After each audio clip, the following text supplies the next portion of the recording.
at 8:10 each weekday. Make sure you join us. Previous episodes are also available wherever you get your podcasts, folks, as well as our other podcasts from the 6-Star team here at positivementor.com.au. Hello, good morning, everyone. Hopefully, that was a bit shorter this morning. Hey, good morning. I hope you're well, folks. While things are getting a little warmed up there, we'll do the intros. Welcome to Wealth Coffee Chats. Hopefully, you've had a good weekend. Jason Witten's my name. If you didn't already know, now you do. Most of you may know that, but hey, listen, if you don't, welcome along. Great to have you here. If you're new, let us know in the chat where you are. What are you up to when it comes to the world of property investing? Because that's what these Wealth Coffee Chats are all about, folks. Morning, Rosie. Good to see you. Up and at it. Nice and early. Excellent stuff. We've been doing the Wealth Coffee Chats for a little while now. And each weekday we get together about 10 past 8, have a conversation, have a pontification, an opinionation. I don't even know if those words are real, but, we talk about the idea of creating some future wealth out of your property investing activities and trying to stay on track. Thanks, mate. Yep, got the old haircut sorted for on the weekend. Thanks, Brendan. Luke, good morning, mate. Good to see you. Each day we get together, try and stay on track, folks, with our property investing. So that's what the Wealth Coffee Chats is all about. Try and sort out a bit of fact from fear, a bit of fear from fact, and maybe see if we can make a little bit of sense of things that are going on. So welcome along. Great to have you here, and thanks for joining this morning. Thought we might talk about a little bit about this morning. The idea that there's a few, there's some elections coming up. The politicians are winding up, and the conversation around the good old negative gearing and capital gains tax. It's quite annoying, really, at the end of the day, that as an investor, that the government, the politicians, play with your wealth. Really, it's quite abhorrent and disgusting, to be quite honest. The things that happens as you and I, as citizens, we go to work, we follow the rules, we pay our taxes, we do our things, and then, in the future, some muppet decides that, they want to change the rules, change the rules that we've been following, and then penalize those who've been following them. Anyway, it gives me the shits.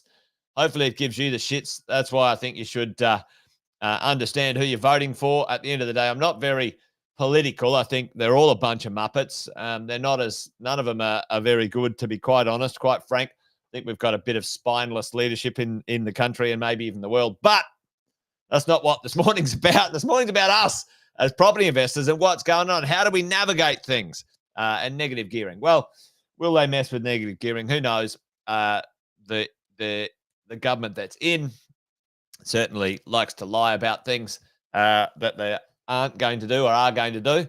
But what happens if they do? Well, let's have a little look at that, because really at the end of the day, folks, that's probably what we need to, we need to understand, right? So, you vote, you've got an individual opinion, you've got an individual voice to cast. You go and do that. Make sure you do it, for your, for your thing. But, can you control it? And then the answer is no. You can't control the marketplace. You can't control this lot. So, what do we do about that? Morning, Dave. Hey, Jeff, good to see you. Scott, morning. How are you? Yeah, Jeff. Well, I think, anyway, there you go. It goes round and roundabout. So, folks, listen, let's have a little look at what's going on here. Labor wants to change the negative gearing, supposedly. They're saying they're not going to, but, there's some pretty interesting things. going to an election with, a claim that, okay, let's make, home ownership 75% by 2035. This stuff. And unfortunately, those who, even just for a second go and find out a few things about what's really going on in the world of housing, that's not going to be possible. It's not going to be possible. And, that's a thing that, why would you vote for someone where they're saying they can't do anything that's possible? Anyway, there's a bit of rhetoric going on about this, for you and me. What are we going to do about it? Like, how do we navigate things? What do we need to understand as investors to make sure that we can navigate this? Now, give me a second. I'm going to plug something in that I forgot to. But, for you and I, what would happen if negative gearing changed? Put it in the chat for me right now. What do you reckon would happen if negative gearing changed? Like, just have a 30-second think about it. Anyone would the medium to long term issues that are going on right now. What would happen? Yeah, there is a lot of MPs with investment properties. You're dead right, Justin. That's for sure. Yeah, yeah, yeah, and that's right. They're just chasing votes. Yep, rents would soar, property prices up, less supply. Like, you're dead right. Like, I mean, this is the thing. Now, it confounds me, but anyway, that's where we are. And really, at the end of the day, if it did happen, how do we navigate it? What's going on right now? If you have a look at, here's another Muppet that's out there. Here's the solution. Let's pay 1,000 public servants. Right? Are you fucking kidding me? Let's get 1,000 public servants to go and, do something that enforce renters' rights. Like, now at the end of the day, I'm not against making sure that people are looked after, and they should be. I'm not against that at all. But really, at the end of the day, this is it's pretty ludicrous, their conversation. Anyway, it's interesting. Check this out. Who's out there getting the best of negative gearing? Well, the high income earners, and that's the way it is. Nothing wrong with using the rules to advance yourself. That's the point. That's why we have a capitalist, democratic country, which by and large is pretty good. So let's keep rolling with it. There's the high income earners get to benefit that stuff, which is what happens in this process, where if you can borrow, you can buy assets, you get access to good advice, and away you go. So what would happen if they get rid of negative gearing? Well, if they're trying to improve housing ownership, well, the government, and they're having a bit of a crack at the banks right now, but the government doesn't control the lending, right? They don't control lending and the cost of lending and managing inflation, and try to make sure that the economics of the country are managed well. What are the government doing right now? Most of them have got spending programs that are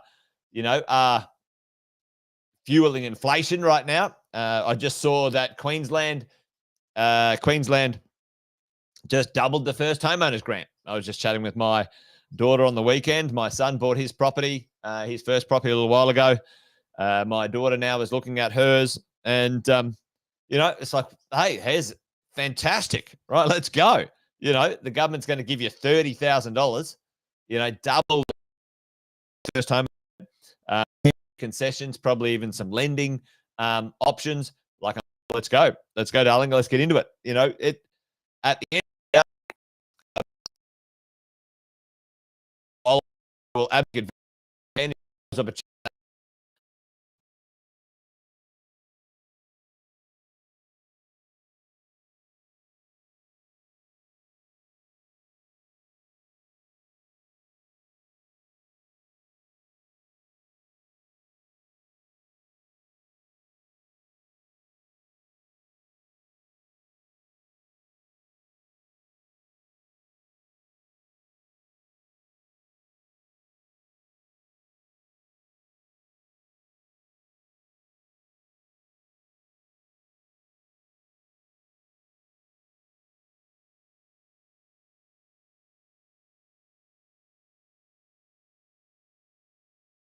All right. Are we back now? There we go. Let me know if we're on, team. It said it just fell out. There we go. Looks like we're back on. So yeah, we've got a shortage. We have an issue with lending right now. It's thanks Nintendo. We've got an issue with lending right now. Where to be able to borrow, people are struggling. Where to be able to construct, we've got the most building companies and builders going broke in history. No one's talking about that. No one's talking about let's save the builders. You know what you need to do? You need to save the builders and or make it simple enough for the construction businesses to be able to build some properties, to employ some people. It's ludicrous. They're looking in the wrong place. They want to go and penalize and tax property investors. But you know what? Here's what's going to happen. So if you increase the cost, of anything, which at the end of the day, and here's the interesting thing. If I could wave a magic wand and say, right, let's get rid of negative gearing, I would. Why would I do that? Well, other than the full malarkey of the issue of the whole thing for property investors, on the other side of it, you would be charging an appropriate amount of rent that would be positive cash flow on the property because there's no other mechanism of owning the property. Would it drop rents? The answer is no. It won't drop rents. It won't force property investors to sell. It might force a few of them to sell, because of affordability. But what would happen? Those investors would leave the market. Would there be any other investors come into the market and create new property into the future? The answer is no. So if the costs go up, then the question mark is like, would we get more properties to market? And it might happen slow, but then it would go down because the supply is brought on by property investors, folks. And this is the thing, Sonia. The only thing that can make rent slow down or grow slower or be less expensive in the future, and it's always going to go up over time because inflation and other things, is supply. Folks, the only conversation is supply. Only conversation is supply. How do we get supply up? Right? How do we get supply up? Now, let's say capital gains tax. Let's say, we're taking away capital gains tax. So 100% of the gain is taxable. Now, tell me in the chat, folks, right now you get a 50% deduction on a capital gain. If you don't have to sell the property, if there's no reason to sell, you're not forced to sell, what motivation are you going to have now to sell? It's going to make it worse.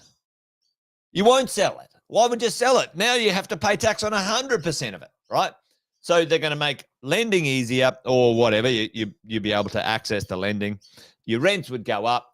No one would sell if they didn't have to because capital gains tax now is 100% of the gain, not 50%, which is ludicrous, right?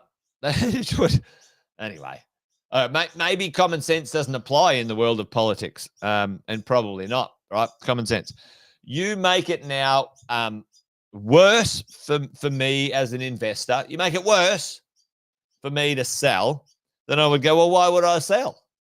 Why don't you make it better? Why don't you make it better? There are places around the world that that have gotten rid of capital gains tax in that sense when it comes to property, and that encouraged more people sold after that because they could capitalize, take the money, recycle that cash into the economy. Now, there you go. It's crazy, right? Yeah. I think you're right, Brendan. At the end of the day, it's all a bit of hot air and sunshine right now. It's not going to fix. It will not fix anything. It won't fix it. And they're few of them are stomping around to see if they can win some votes. That's politics, folks. Sadly, unfortunately, there's no vision. There's no spine in our political leadership. And maybe we're to blame. Maybe we're voting the wrong Muppets in. Anyway, there you go. PPR upgrade strategy, SMSF. You're dead right, Jeff. There's plenty of ways to keep your wealth going. All right. I love it. But probably the gist of it today is that, negative gearing, if they do get rid of negative gearing, you and I need to be, let's just say they do. And there might be a small chance of it. Reduction of negative gearing. Anyway, in 2018, they reduced the chattels in negative gearing and property to zero already. So, second owned property, you can't claim the value of the chattels, right? So I don't know if you guys have seen that either. So, now on your property, that's already in place. So, that's something that, no one's talking about. Anyway, I'm dribbling on now. The point is, team, if negative gearing does go away, which I don't think it will, what do we need to understand to understand and do? Well, we need to make sure we've got our buffers tucked away. And I reckon it would take 24 months for that malarkey to kind of shock the system. And the rents would absolutely skyrocket. The rents would skyrocket as you go along. So that's what would happen. But anyway, have some buffers, navigate as you go along. And folks, the uncertainty of this stuff, don't let it stop you. Yeah, that's right, Luke. That's right. Don't let it stop you investing, because at the end of the day, you've just got to play the game as it is right now and navigate some of those changes a bit later on. Anyway, there you go. That's it. Wealth Coffee Chat done and dusted for today. As you go along. All right. That's it from me. Done and dusted, team. Good to see you. Thanks for joining. Join tomorrow. We'll be hanging out. I'll be down in Melbourne hanging out with Andy Fenton, and we can do it again tomorrow. Anyway, I'll press the right button this time. This is the outro, not the intro, but see you tomorrow. All right, folks. Bye for now. Episode of Wealth Coffee Chat, folks. Make sure you like, subscribe, and turn on your notifications so you never miss a thing when we go live. Improve your portfolio and investing game, folks, with Wealth Coffee Chats live every morning at 8:10 each weekday. Make sure you join us. Previous episodes are also available wherever you get your podcasts, folks, as well as our